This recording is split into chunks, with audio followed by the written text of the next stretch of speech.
In today's episode, let's talk about demand interception. So,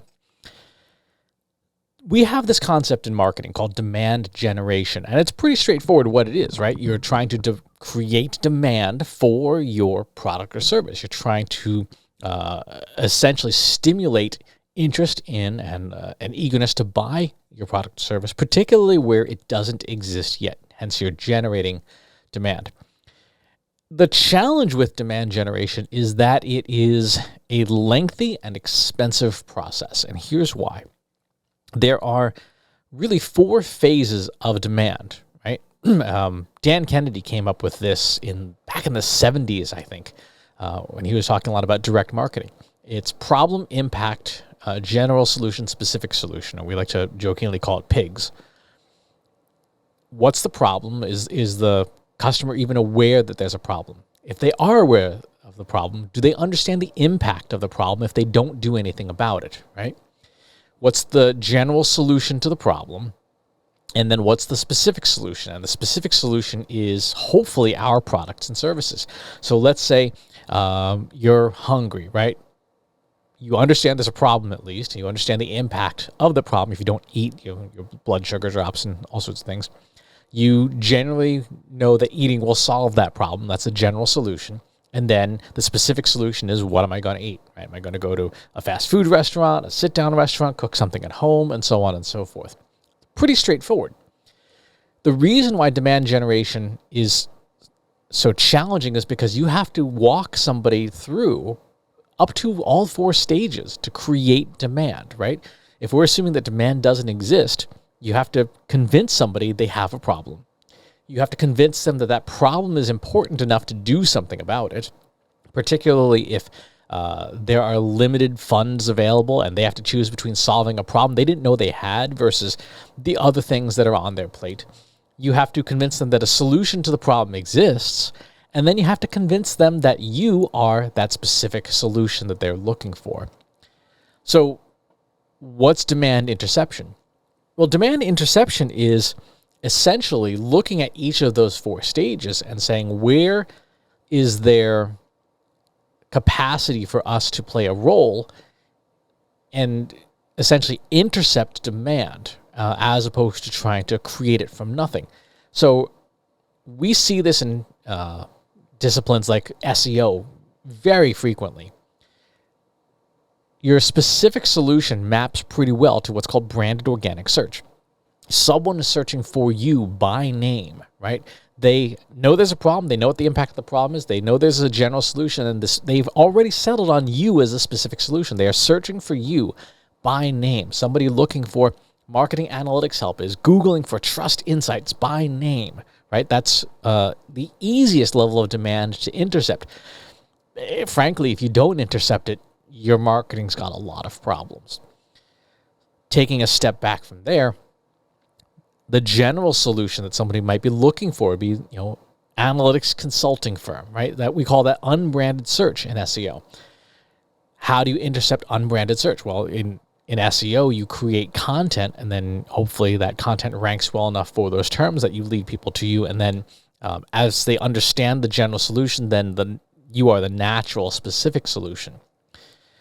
Taking another step back from there, what's the problem and the impact? Well, this is what we would call adjacent search, right? So if you are searching for analytics consulting firm, before you did that, you had to understand that you had a problem with your analytics, right? So you were Googling for things like, Google Analytics sessions versus page views, or why is my Google Analytics wrong, or something along those lines.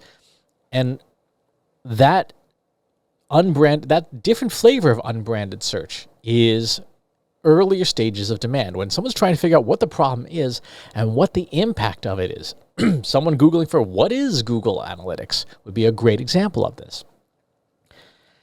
And so demand interception means that instead of trying to create demand for a problem that someone may or may not have, if we know the stages that somebody goes through in the quest to solve their problem, we can then look at our efforts and say, how well are we intercepting demand for each of these stages, right? How good is our branded organic search? how good, in the social media, this would map to people who were having conversations directly with you, right? How good is our direct engagement? How often are customers sliding into our DMs, as a silly example, right? That's would be an example of that from social media. You are the specific solution. Someone's reaching out saying, hey, I need help with this. The general solution would, again, be someone going and following 5 or 6 different companies, you and your competitors, or asking on a social network, hey, does anybody know anyone who you could recommend for X, whatever X is, whatever your service is. Before that, you have people talking about the problem itself in LinkedIn groups or on Slack or in Discord and things like that. In those cases, you're looking for people asking questions about the problem itself. Like, hey, has anybody ever noticed that it's, my sessions and my page views in Google Analytics aren't even remotely close to each other? What's going on with that? That would be a case where somebody's identified a problem and they might even be trying to figure out the impact of it. So how do you do demand interception? Well, as you can see, as we talk about different channels like search or social media or email marketing, if you map out the interactions that you have with people, you can figure out where your marketing fits in each of those stages: the problem, impact, general solution, specific solution. And you then look at the amount of results you're getting from your marketing in each of those channels. For example, how much business does branded organic search drive? How much direct response from your emails does that drive? How much business do you get out of your DMs on social media channels? When you do that, you get a very clear picture of what your demand interception capabilities are. And you also learn where you've got some shortfalls, where you've got things that are not working as well as they should. And that gives you the hint you need as to where you need to bolster your capabilities, right? If nobody is ever asking about trying to understand the problem, maybe you might have a product marketing problem, right? You might have a problem that, in the sense of you've created a solution for a problem nobody has, right? And you have a product market fit problem. The easiest way to get a handle on your demand interception capabilities and to steward people through the process of creating demand is through communities, right? For example, if you join my free Slack group, go to trustinsights.ai/analytics for marketers, and you can see it's a Slack group with about 2,400 people in there. What that does is it allows us to see the different stages of demand. Somebody asking, hey, can anybody tell me if you've succeeded at doing a newsletter referral program? That's an example of someone where they understand the problem. They need to grow their newsletter list, but they don't have a general solution yet, right? They're trying to figure out, is there a general solution, or is there a specific solution somebody's done? Other times, when we publish our content in our Slack group, we can see people reacting with it, and that's a very specific solution stage of demand interception. So community is one of the shortcuts that you can use if you build your community in advance to do demand interception, to help people solve their problems, understand their problems and the impact, then help them understand the different solution sets. And ideally, if it's your community and it's a solution that you provide, you would be able to provide that in a very trustworthy way to your audience.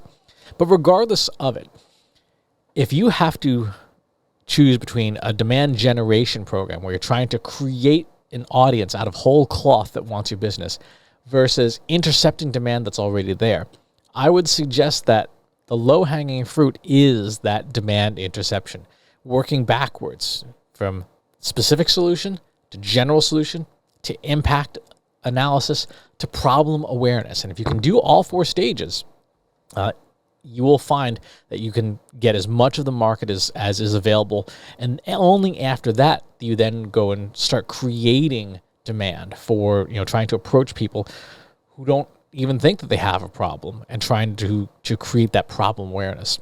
The exception to this is in cases where you are not permitted to recommend the solution, right? So there are certain industries, for example, the marijuana industry and pharmaceuticals in general, where you can't run ads for your product, right? In a lot of cases, you have to do what is called problem marketing, problem state marketing, or disease state marketing, where instead of trying to hawk your solution, you're trying to identify the audience that has the problem and provide them more information about the problem in the hopes that they will then seek you out for the solutions. So someone is saying, I need, better sleep or more relaxation, and you happen to market cannabis. That would be an example of disease state awareness, where you're marketing and leaning into the problem that you solve because you can't talk about the solution at all. So that's today's mind reading. Hope you found it helpful. Let me know in the comments one way or the other, and I'll talk to you soon. Take care. If you like this video, go ahead and hit that subscribe button.